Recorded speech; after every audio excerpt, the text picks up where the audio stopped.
Hi everyone. Hope you guys all had a great week so far. I think we're at week 21. I could be wrong. It's harder to keep track of the weeks. So I think from now on I'm just going to list like what I'm talking about because I'm losing track of how many weeks this has been going on. So I'll just put like the date and the passage that I'm talking on, because it's getting harder and harder to remember how many weeks I've been doing this for. But so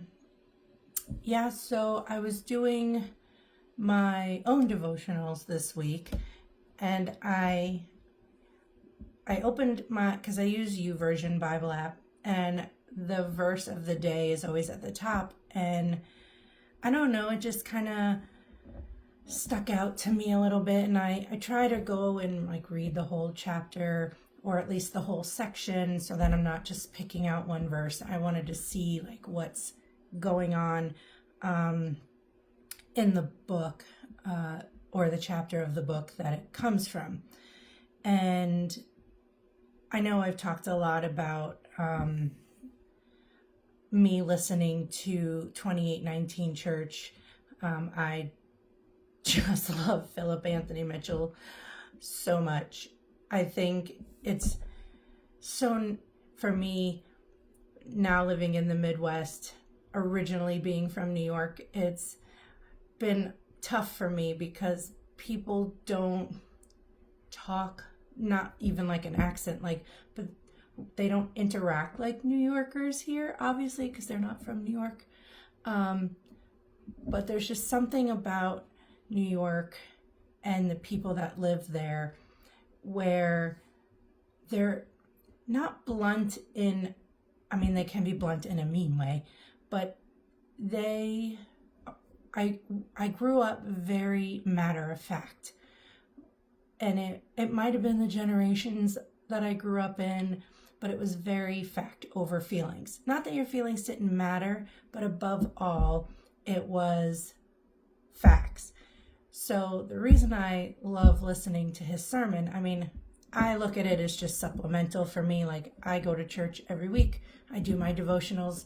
But I also like listening to his sermons because it's like being talked to from a New Yorker. Like, especially when it comes to faith and the way we follow Jesus, it's just very matter of fact.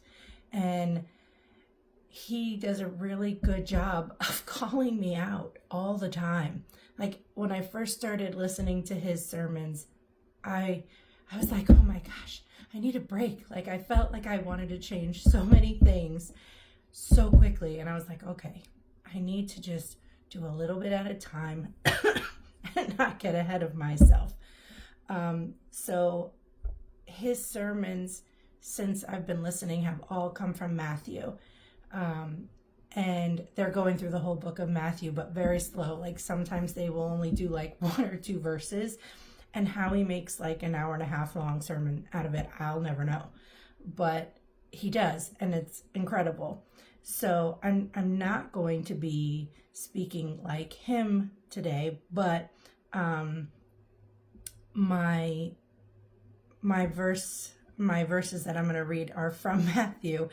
So I hope I can do him a little justice at least, but it's been a long time since I read this particular one. So the verse that I had was out of Matthew 6, and I'm not going to read the whole thing. I just want to read starting at verse 19 and going to the end of the chapter. And it's talking about money and possessions. I read out of the New Living Translation, and that's what the title is. It's teaching about money and possessions. And the reason I think it stuck out to me is more starting at verse 25, that I think that was the verse of the day. And it just hit me, so I wanted to go and read that whole particular section. But I think especially now in the times that we're living in, which I don't feel like they're any different. I feel like we go through this like every presidency, where people start to panic and, oh, the government is shut down, and they worry, and it reminds us like how dependent we are on material things. You know, when Brian lost his job at the end of the year, this past year, it wasn't planned on either end. Our friend felt so bad, but you know, it would have been really easy for us to panic, because I mean, I only work kind of part-time, and I don't like bring in $1 million or anything, but we had no income coming in at all. So it was nerve-wracking, and we could have freaked out and been like, oh my gosh, how are we going to pay for this? And, you know, thankfully we were able to, you know, get on Medicaid, and we were able to get assistance, and, you know, that helped us out a lot. And we were very blessed by our church that we were in. They graciously helped us without us asking. They knew. I mean, and thankfully Brian was remodeling our church at the time. So, and I mean, he still is. There's, you know, but at that specific time, like, so we did, like, God provided for us in every area. He was out of work for almost, I would say 2 months, maybe 2.5, and we never missed a bill. People were very kind to us, but like, there was never a moment where something didn't come, you know, either in the mail or, you know, handed to us, and the bills were always paid. I never had to ask for any financial help. We didn't get insurance till later in the process, actually. But food was always there. Bills were always paid. I mean, like, my brother and his family helped us out. Friends helped us out. And it just taught me a really valuable lesson that we don't have to put our faith and our trust in the tangible things. We put our faith in Christ, and Christ uses people and, you know, companies and whatever, and he will provide everything that we need. We don't always have all the bells and whistles and the perks, but we never missed a bill. And it just kind of brought me to this point where, like, when I opened up the app, it was like, oh, right, a good reminder for me. Like, and it's something that I've been experiencing, it seems to be like over and over and over again, where I'm not freaking out and I'm not panicking like I used to. But, you know, when those hard times leave and we're back into good times, you know, it's a good strength and faith builder, and it just proves over and over again that the Lord has never left us. And he, you know, we haven't always been super blessed. I mean, we did struggle a lot at certain other times where we didn't know how we were going to pay things, but even in those times, like, God used those times to grow us in wisdom about our finances, and we were making better, you know, decisions, and, you know, not owning a single credit card. Like, how does anyone get by these days without credit cards? But we haven't ever in our entire marriage had a credit card. We've never done anything. We've saved all of our money and just bought it in cash, and, you know, all that stuff. So we've tried to use wisdom in financial areas, and thankfully we were, you know, that paid off in the end. So I wanted to just talk on this a little bit, because I think it's important, especially now when there's so much instability in our country. There's obviously, I mean, I never have any hope in the government, but you know, we're in a government shutdown right now. Everyone's freaked out about a recession. Are we going to have enough money? Are we going to be able to pay for this, that, and the other thing? And we don't have enough to buy groceries, and we don't have enough for this. And I think it's sometimes good to breathe. And, I'm grateful that I have peace in these situations because I have a relationship with Christ. And I know I've experienced that level of peace that I don't have to panic. Like when I would say when everything goes to the, to the crapper, like I try not to freak out. I don't say I don't freak out because I'm still very human, but I try to remember these times that I'm like, oh, remember when XYZ happened? Do you remember when you didn't have a job, babe? Like, do you remember, like, all our bills were paid? Do you remember that time when we didn't know how we were going to get groceries and somebody gave us gift cards out of nowhere? Like, oh, thanks for helping me. Here's this gift card. And we ate dinner that night, all those little gifts that God blessed us with that we can then turn back and remember that we serve a big God who loves us and cares for us and provides everything we need. Maybe not all of our wants, but definitely our needs. And that he's given us beautiful souls and angels and people disguised as angels. I know that, I don't know, I've never experienced an angel thing, but, there are people in my life that might as well be angels because they are heaven sent for me. So I'll start here in verse 19, but I'm really going to focus on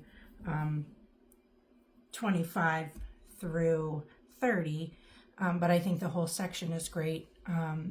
So it says, "Don't store up treasures here on earth, where moths eat them and rust destroys them, and where thieves break in and steal.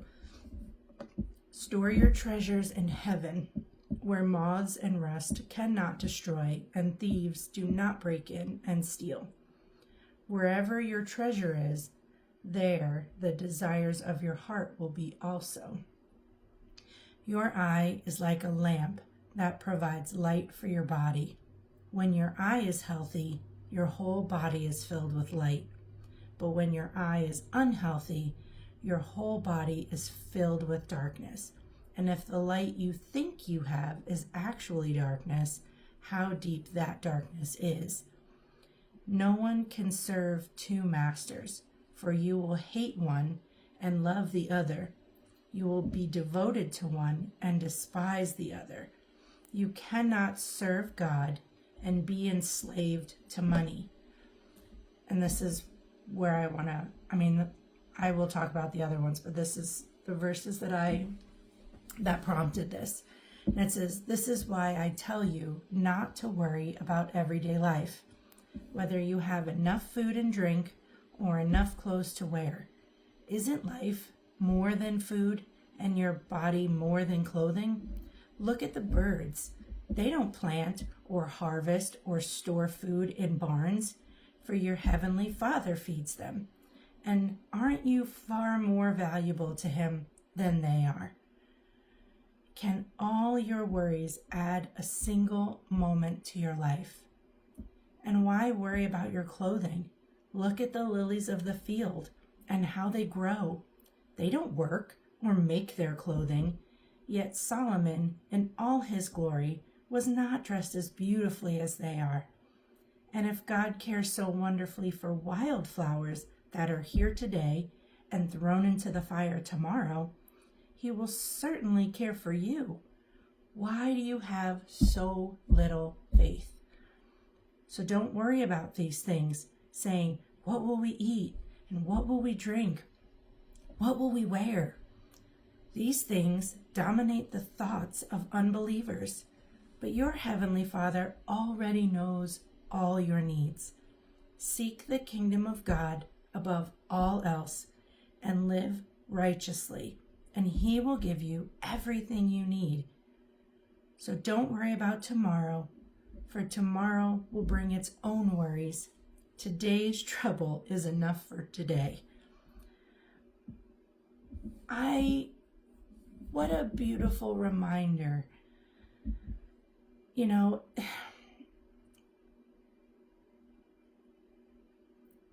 I think a lot of people spend their whole life storing up these treasures on earth. They want to get the money, the cars, the toys, the gadgets, like everything new that comes out, they have to have it. That stuff is like, it could be here today and gone tomorrow. You could get into a car accident. Your house could burn down. People could come in and steal everything you own. So if everything that you store as a treasure in your life is tangible, how quickly that can all be taken away. And it says, wherever your treasure is, the desires of your heart will also be. It's like, if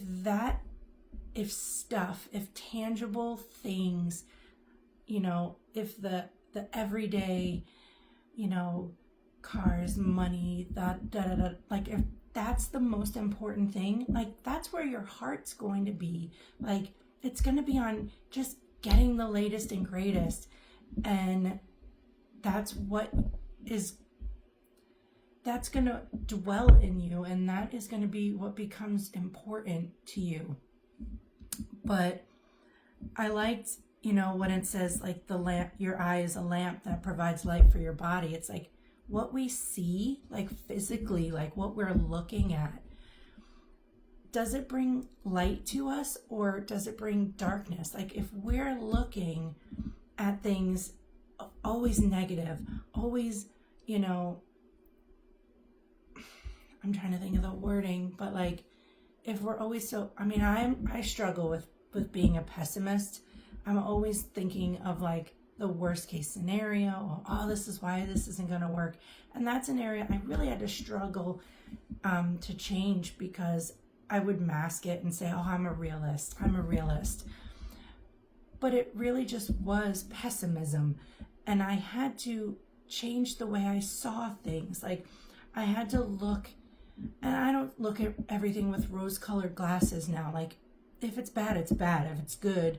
But even in like bad situations, just trying to find the good in this. Like, when Brian was out of work, that was realistically awful. Like, but out of that was still a beautiful thing. Like our friends that came together and loved on us and prayed for us and,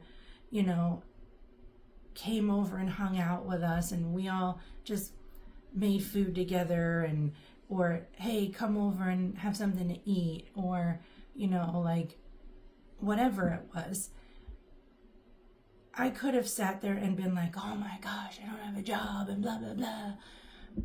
Or I could be like, you know what, God, I thank you that you gave me even a part-time job, that I covered the bills, even for a short time. Like the money was always there.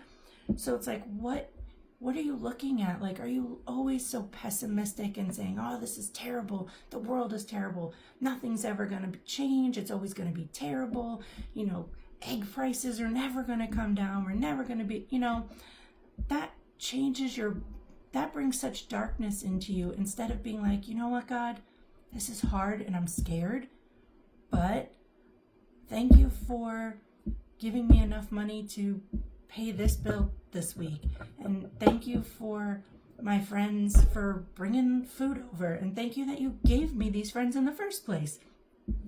So that's kind of where it says, like, you can't serve God and money at the same time. Like, money cannot be the most important thing to us and God be the most important thing to us. They'll clash, because you're putting your faith in something that God created and blessed us with, and it's just money. It's tangible. I mean, how much, like, the government owes quadrillions. I know it's not a word, but like everybody's just throwing around like Monopoly money. Like, we're like so much in debt and we're borrowing. Like, how are we paying for everything? It's like fake money. But to put our trust in somebody instead of something, and someone who is the God of the universe, who provides for us, who has at least never failed me, I think that's so much more important. And, then it goes on, like, why are you worrying about everything? Like, how am I going to eat today? How am I going to get, like, I'm not so naive to know, like, there are genuine people that don't know how they're going to eat today. There are real situations out there. Like, people don't know how they're going to pay their next bill, and they don't know how they're going to get food. And that is a real struggle, and I'm not diminishing that at all. Like, I wish I knew those people, because for me, it's like, well, you're going to come here and I'm going to feed you. Like, I will help you. Like, for me, that is so important. And it's something I watched my mom do religiously. And I've talked about that before. But, there's something when I decided to leave my job when we were still living in Pennsylvania, when we got Chanel, it was scary because I had a lot of my identity wrapped in the fact that I was helping provide. And it took a lot of burning away of my pride to be like, I'm sorry, I can't afford that. Or no, I can't go out to eat. We don't have the money this week. Or I can't go on vacation and I can't buy the Christmas presents for everyone. And it took a lot for me to ask for help because it was a pride issue for me. And I was worried about, well, how am I gonna, how are we gonna pretend that we're like still able to do all these things, but we're not. And there were times that I worried. And of course, we had so many, my parents, Brian's parents were both living, in Pennsylvania. So we never, ever really needed anything. If we were struggling, it was like, oh, Mom, can I come for dinner that night? Or, his mom would be like, hey, do you want to, do you need anything? And, of course, Brian's dad is amazing and was always like, please, hey, give us Chanel. And, we never needed anything. We lacked nothing. We had babysitters galore. We had my food that we never had to worry about. We had a great church family. And then when we moved to Indiana, we took it was a big hit for us. We lost a lot of support here when we moved at first, once we got settled into the church and made friends, but even through all that, God provided for us to the point where if I know someone is struggling and I see a need, and if I can do it, I want to do it, because I know what that fear is like. I don't know how we're going to do this. And I've been blessed by people coming into our lives being like, hey, I just wanted to invite you to dinner, or like, hey, like, I really feel like, God wanted us to bless you with this. And I want to be that for someone as well. I want the Lord to use me in that way. So I think for me, these verses were it was a great reminder for me, but it was also a call to action for me, because there are people that are genuinely worried about this stuff. And it's easy when you are lacking nothing to say, oh, remember God's faithfulness. And I'm not diminishing that. I think I have been there. I've wondered how we're going to pay the bills and stuff like that. I understand that. But I also, I guess, am motivating, if you're watching, like, if you're able to bless somebody, like if God brings someone to your mind, like, just reach out and be like, hey, like, God brought you to my mind today, like, you want to go out for lunch, like, my treat. Or like, hey, I have all these, I mean, we've been so blessed with gas points. I mean, here, I don't know if everywhere does it, but like when you go food shopping, you get points and you can use that points towards gas. We've had a beautiful friend give us so many gas points, like actually several friends.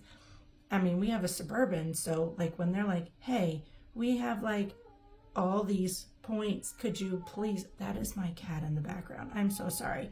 She likes to like put socks or clothes in her mouth and bring them to me, but she like sounds like she's dying, so no editing, you're gonna hear it. So like things like that. So like you don't even have to spend money. Sometimes you can be like, hey, I have all these extra gas points, like could you use them? I guarantee people are going to be like, oh yes we can.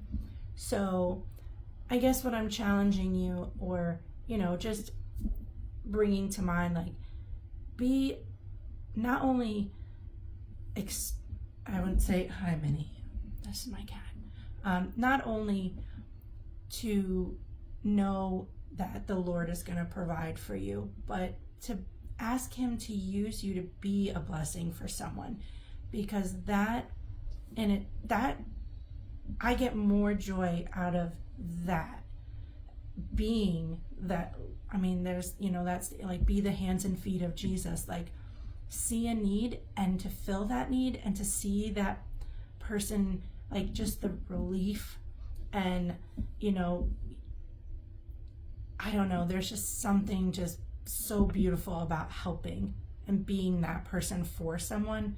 I would do that any day of the week over being the one blessed by it, because it is just so amazing to see God work through you, and you're like, oh my gosh, that's so great.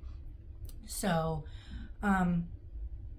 be the person that accepts the blessing, because it really truly is like such a beautiful thing to be a part of, and to be able to be that person for someone else when you understand what it's like to get that blessing. There's nothing better than that, in my opinion. But yeah, so try your hardest to not worry, because the Lord is gonna provide in some way, shape, or form.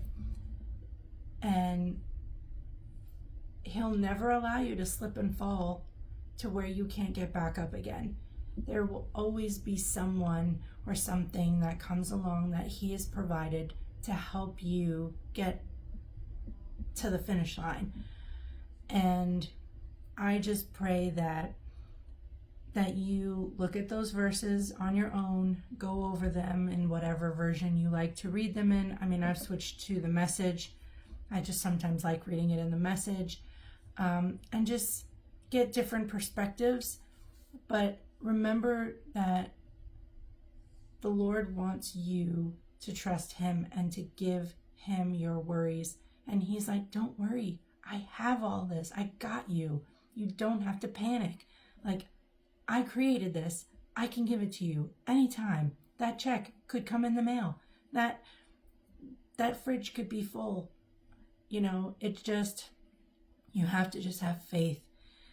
And you're not doing anything wrong if it doesn't come right away. There might be lessons that he's trying to teach you. And there may be disciplines that you need to learn. I'm not just going to win the lottery right now. I'd spend it all. But God is working the disciplines out in me. And sometimes that's why, no matter how hard you pray for the Lord to just make you skinny when you wake up, he's going to be like, no, we're going to learn the disciplines. You're going to learn how to eat, so we're not back in this pit. So it's just a joke that I like to say. So yeah, that's pretty much everything I have. It was a little bit longer, but I I just thought it was important at this time in our, you know, in our nation right now, in our lives, and in the time of, the times that we're living in right now, is important to remind us that we can trust God to provide for us our needs, because He knows us better than we know ourselves, and He knows what we need, and He's going to give us what we need, and He's going to provide people around us that to help us. So anyway, I'm going to pray us out, and then I'm probably going to go upstairs and hang out with my husband and then go to bed. So have a great rest of your week, or your weekend is coming up. Tomorrow will be Friday. And I just thank you for hanging in there with me. This is probably one of the longest one I've done, but it also was one of the best ones because it's so important. So I will pray, and then I will talk to you all next week. And I keep forgetting it's Thursday, so I'm like, oh my gosh, I gotta do my video. So thanks for watching. It's a long one, but I hope you enjoyed it, and I hope it helped you. And please feel free to comment on this if you have any words of wisdom for me, or if you need help, just message me privately. Like, I love helping. I mean, I may not be able to financially help, but there's always something I can try to do. So I'm really great at saving people money. Just ask my mama. She'll tell you. So let's pray. Jesus, I thank you that you are the great provider, and that you are a comforter.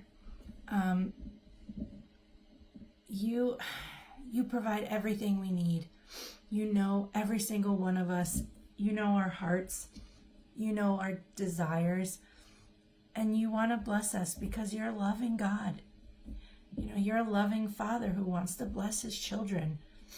And I just pray that when the hard times come, not if, but when, that we can rest in you, and we can run to our Father and say, Dad, help. And you're there, and you'll listen to us, and you bless us with amazing people to help us. You bring us beautiful friends, family, just even a random stranger. God, you use all sorts of people to show your children love and to strengthen their faith. And I just pray for all that are watching. I pray that you give them peace if they're struggling in this area where they don't know how they're going to do fill in the blank, but that they don't have to worry, because if you clothe the lilies and you feed the birds and they don't do anything and they're just birds and flowers, how much more do you love your children, and how much more do you want to bless your children? So I thank you for all the amazing times that you've blessed me through others, that you've made a way where I couldn't see a way. And I thank you for proving your faithfulness so many times. And for those that are struggling right now, God, I just pray that you show them love and bring them that peace that they don't understand, and provide their needs for them. And Lord, if you can use me, because I just want to show the love of you to those around me. So Lord, as I close, I just want to thank you for being an amazing God and for loving us. And if there's anyone watching now that doesn't know you, I just pray that they look into the God that I serve, and the God that loves me and who loves them. And I just pray that you grip their hearts, and that they say, okay, I've heard this girl talk for about 11-ish weeks, or however long it's been, like, all right, I'll give it a try. I'll see what this whole Jesus thing is all about. And I just pray that if they do that, God, that they just tell me, because I've been praying for a lot of them for months now. And I would love to see them come to know you, Lord, because I see their struggles and they've been struggling a while. And I just pray over them. I pray for anyone watching. I thank you for their lives. I thank you for the blessings that they are. If they're watching my Facebook, I know them. If they're watching on YouTube, I may not know them. But I just thank you for them, whoever it is. And I just pray that you bless them today and that you show your love to them today in a way that they know it's you. And I pray all this in your amazing name. And I thank you.